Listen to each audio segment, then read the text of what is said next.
country is broke. We have no money. We are going to be controlled by China before long.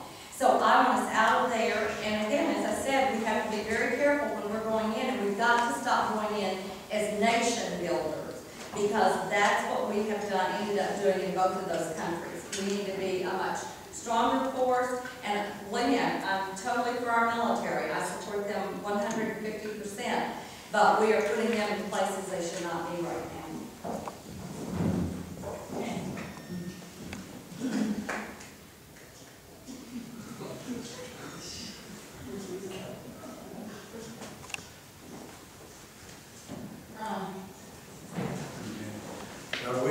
She just mentioned we should not be nation building. We have no business nation building. Those people don't want to be like us. What has America done to be so honorable that Afghanistan would like to be like us? The one trying to pop up the most corrupt government on the planet, I suppose, over there. Unless you went to the Castro regime or a few others. We're trying to prop them up. The old guy's brother's the biggest drug lord over there. And what are we propping up? We're getting our men killed off. We need to seal up our borders. We need to do our things to protect America. And we're spending 35% more than we take in. You know, so we take in $65 and we spend $100. So that 35% or $35 is more than half of the 65 that we raised. So we have to cut back everything, and that includes the military. We need to cut back where we are not spending more than we take in. We need to put our priorities right. We have the toughest, the most intelligent, most well-equipped military on the planet, and if we go to somewhere, we ought to go with such fervor that they don't ever want us to have to come back to that country again, period. But we just go out there and lollygag that one old political war after another, but it's filling some people's pockets with money, and it's getting our young people killed off, and it's giving us some false hope that we're going to somehow make everybody love us, and someday we're going to give enough of our life and our souls and our money and everything else, the world's going to love us. Do you realize we've killed off 50 million of our own unborn children? Now, how do you say you're a godly Christian nation and you're going to do that kind of nonsense? So you've got to get a grasp on yourself. I'm going to tell you, you got to get ready, because you know everybody's heard. I've been hearing for decades and decades and decades and decades. Oh, well, we got to get a hold of the federal government. We got to do this. We got to. Everybody goes up there. We're going to vote against abortion. We're going to vote for this. We're going to vote for ballot budget. We're going to vote. There's a whole crap. They ain't going to do nothing. Get up there. They're going to get fat and sassy, just like the one did over there in Illinois. And we're not getting that way. I got 65 years being lean to me. I'm running 10 miles for you right now. We're not going to get that way. We're going to do this thing right. We're going to cut back everything that has to be cut back, and we are not going to do nation building any longer. We're going to get out there and we're going to build American nation. Thank you.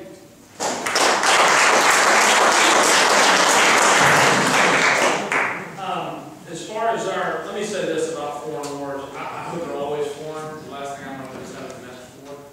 Okay? So I say that first and foremost. But I think when we are involved in a foreign war, I think that America, if we're going to be involved in it, we have to define a mission.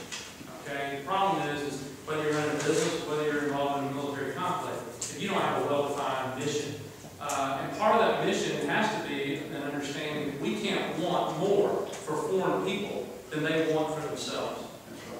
And what I think we find now that we've been in Iraq for so many years, sometimes I find myself questioning, do we want more for the Iraqi people than they want for themselves? And I think oftentimes the answer is yes. I think that a war must be well-defined. I think a war must be brutal. It must be something that I do not want to watch on television with my children. And the only way to make that happen is a war has to be short. And the only way to have short wars are to have brutal wars. You see, we have enemies that don't fear us, because America doesn't oftentimes say what it means and means what it says.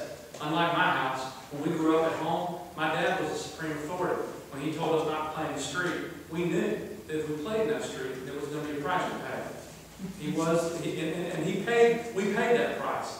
The thing is when America says what it says, it must back up what it says. And when we do have the unfortunate task to go to war, and we have to exhaust all efforts not to, but when it is time, we must be fair to the young men and women that we send to war, that it be short. And part of being short is that it must be brutal. It must be well-defined. Get over there, get it done, and come home. And I also say this, I wonder how many conflicts around the world would we be in dependent upon our enemies for our energy. You see, I believe the single greatest reason for our conflict and our quickness is because we need energy. And so therefore, the progressives have done a very good job of making sure that this nation will be in wars for a long time to come, because we are reliant upon other people for our energy policy. We need a new, broad energy policy that makes sure that this country, my children, my grandchildren, is the energy leader. And I know this question wasn't involving energy, but energy and war go hand in hand.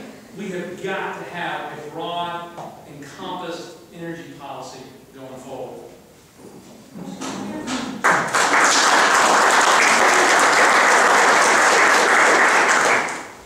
I knew before we started that two of you claimed to be pro-life, and Ron has, from what he just said, I assume he is also.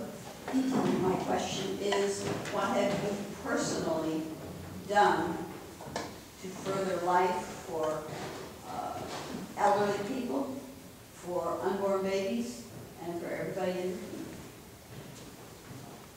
the community? What have we done to further life? Right. Okay, all right. Well, first of all, I will tell you, in my worldview, in this home district, my worldview has a lot to do with the faith that I grew up in my home. I'm proud to tell you tonight, and I say unashamedly, that I am a man of faith. I believe that the same God who created me and gave me my rights has much to do with my understanding of the world and how I should operate in it.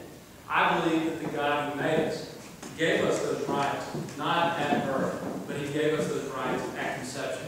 My life, I will tell you, about 18 months ago, my family was privileged enough to welcome into the world Michael Sutherland. Michael Sutherland has Downs. He is my youngest nephew. We knew throughout the entire pregnancy that Michael had Downs.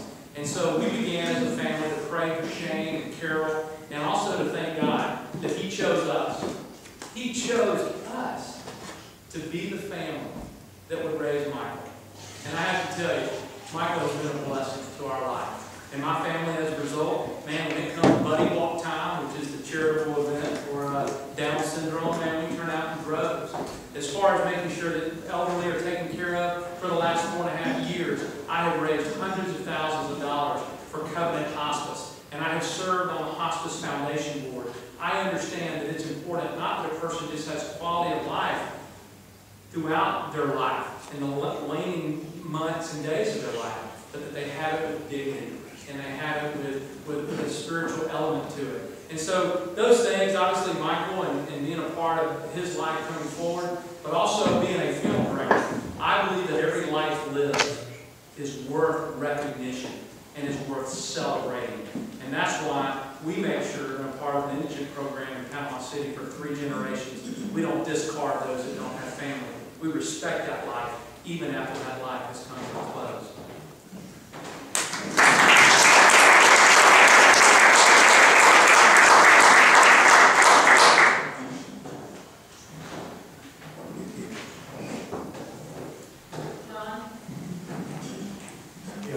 I shared with you, yes, in different groups, that I will never, ever vote $1 single for abortion for children, period.